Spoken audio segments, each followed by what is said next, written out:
نبوت مل جانے کے بعد 9 برس تک نبی اکرم صلی اللہ علیہ وسلم مکہ مکرمہ میں دین اسلام کی تبلیغ فرماتے رہے اور قوم کی ہدایت اور اصلاح کی کوشش فرماتے رہے، لیکن تھوڑے سے لوگوں نے ہی اسلام قبول کیا اور کچھ لوگ تو ایسے بھی تھے جنہوں نے اسلام قبول نہ کرنے کے باوجود بھی آپ علیہ الصلاۃ والسلام کی عزت و تکریم کرتے تھے اور آپ کی مدد کرتے تھے۔ ان کے علاوہ اکثر مشرکین مکہ آپ کو اور آپ کے صحابہ کو ہر طرح کی تکلیفیں پہنچاتے تھے، مذاق اڑاتے تھے اور جو ہو سکتا تھا اسے درگزر نہ کرتے تھے۔ حضور صلی اللہ علیہ وسلم کے چچا ابو طالب بھی انہی نیک دل لوگوں میں تھے جو باوجود مسلمان نہ ہونے کے حضور صلی اللہ علیہ وسلم کی ہر قسم کی مدد فرماتے تھے۔ 10ویں سال میں جب ابو طالب کا بھی انتقال ہو گیا تو مشرکین کو اور بھی آزادی مل گئی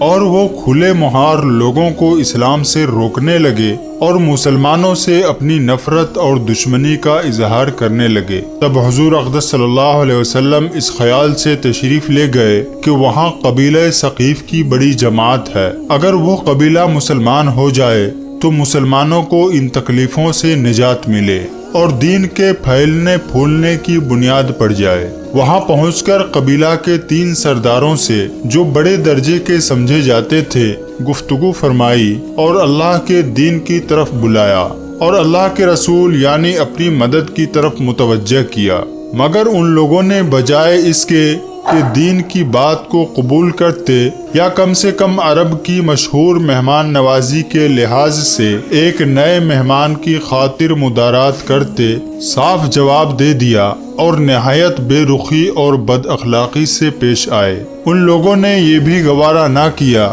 کہ آپ یہاں قیام فرما لیں۔ جن لوگوں کو سردار سمجھ کر بات کی تھی کہ وہ شریف ہوں گے اور نرم گفتگو کریں گے، ان میں سے ایک شخص بولا کہ اوہو، تو آپ ہی کو اللہ نے نبی بنا کر بھیجا ہے۔ دوسرا بولا کہ اللہ کو تمہارے سوا کوئی اور ملتا ہی نہیں تھا جس کو رسول بنا کر بھیجتے۔ تیسرے نے کہا کہ میں تجھ سے بات کرنا نہیں چاہتا، اس لیے کہ اگر تو واقعی نبی ہے جیسا کہ دعویٰ ہے تو تیری بات سے انکار کر دینا مصیبت سے خالی نہیں، اور اگر تو جھوٹ بولتا ہے تو میں ایسے شخص سے بات کرنا نہیں چاہتا۔ اس کے بعد ان لوگوں سے نا امید ہو کر حضور اکرم صلی اللہ علیہ وسلم نے اور لوگوں سے بات کرنے کا ارادہ فرمایا، کیونکہ آپ صلی اللہ علیہ وسلم تو ہمت اور استقلال کے پہاڑ تھے، مگر کسی نے بھی قبول نہ کیا، بلکہ بجائے قبول کرنے کے حضور صلی اللہ علیہ وسلم سے کہا کہ ہمارے شہر سے فوراً نکل جاؤ اور جہاں تمہاری چاہت کی جگہ ہو وہاں چلے جاؤ۔ حضور اکرم صلی اللہ علیہ وسلم جب ان سے بالکل مایوس ہو کر واپس ہونے لگے تو ان لوگوں نے شہر کے لڑکوں کو پیچھے لگا دیا کہ آپ کا مذاق اڑائیں، تالیاں پیٹیں، پتھر ماریں، یہاں تک کہ آپ صلی اللہ علیہ وسلم کے دونوں جوتے خون کے جاری ہونے سے رنگین ہو گئے۔ حضور اقدس صلی اللہ علیہ وآلہ وسلم اسی حالت میں واپس ہوئے۔ جب راستہ میں ایک جگہ ان بدمعاش لڑکوں سے اطمینان ہوا تو حضور صلی اللہ علیہ وسلم نے یہ دعا مانگی کہ اے اللہ، تجھی سے شکایت کرتا ہوں میں اپنی کمزوری اور بے کسی کی اور لوگوں میں ذلت و رسوائی کی۔ اے ارحم الراحمین، تو ہی ضعفاء کا رب ہے اور تو ہی میرا پروردگار ہے۔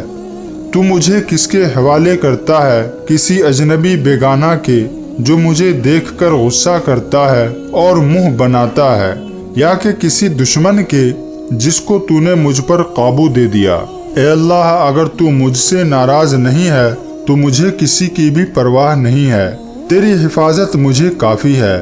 میں تیرے چہرے کے اس نور کے طفیل جس سے تمام اندھیریاں روشن ہو گئیں اور جس سے دنیا اور آخرت کے سارے کام درست ہو جاتے ہیں، اس بات سے پناہ مانگتا ہوں کہ مجھ پر تیرا غصہ ہو یا تو مجھ سے ناراض ہو۔ تیری ناراضگی کا اس وقت تک دور کرنا ضروری ہے جب تک تو راضی نہ ہو۔ نہ تیرے سوا کوئی طاقت ہے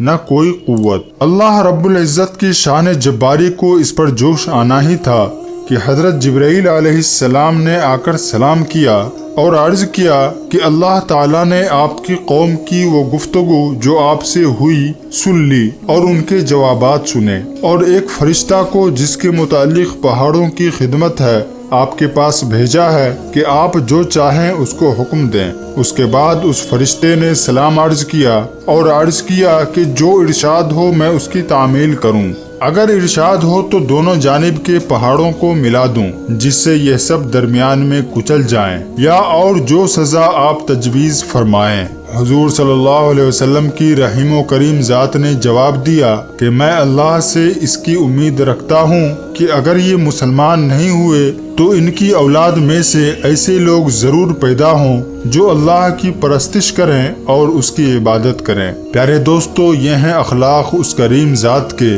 جس کے ہم لوگ نام لیوا ہیں کہ ہم ذرا سی تکلیف سے، کسی کی معمولی سی گالی دے دینے سے ایسے بھڑک جاتے ہیں کہ پھر عمر بھر اس کا بدلہ نہیں اترتا، ظلم پر ظلم اس پر کرتے رہتے ہیں اور دعویٰ کرتے ہیں اپنے آپ کو محمدی ہونے کا، عاشق رسول ہونے کا۔ نبی کریم صلی اللہ علیہ وآلہ وسلم اتنی سخت تکلیف اور مشقت اٹھانے کے باوجود نہ بد دعا فرماتے ہیں نہ کوئی بدلہ لیتے ہیں۔ میرے پیارے دوستو، امید کرتا ہوں کہ آپ کو آج کا یہ پیارا واقعہ جس میں نبی کریم صلی اللہ علیہ وسلم کے طائف کے سفر کے حوالے سے چند ضروری باتیں بتائی گئی ہیں، آپ کو پسند آیا ہوگا۔ اگر آپ کو یہ ویڈیو پسند آیا ہے تو آپ سے گزارش ہے کہ آپ ہمارے اس ویڈیو کو لائک کریں، اور اگر آپ ہمارے چینل پہ نئے آئے ہیں تو آپ سے گزارش ہے کہ آپ میرے چینل کو ضرور سبسکرائب کریں اور اس ویڈیو کو اپنے دوستوں احباب تک ضرور شیئر کریں۔ اللہ حافظ۔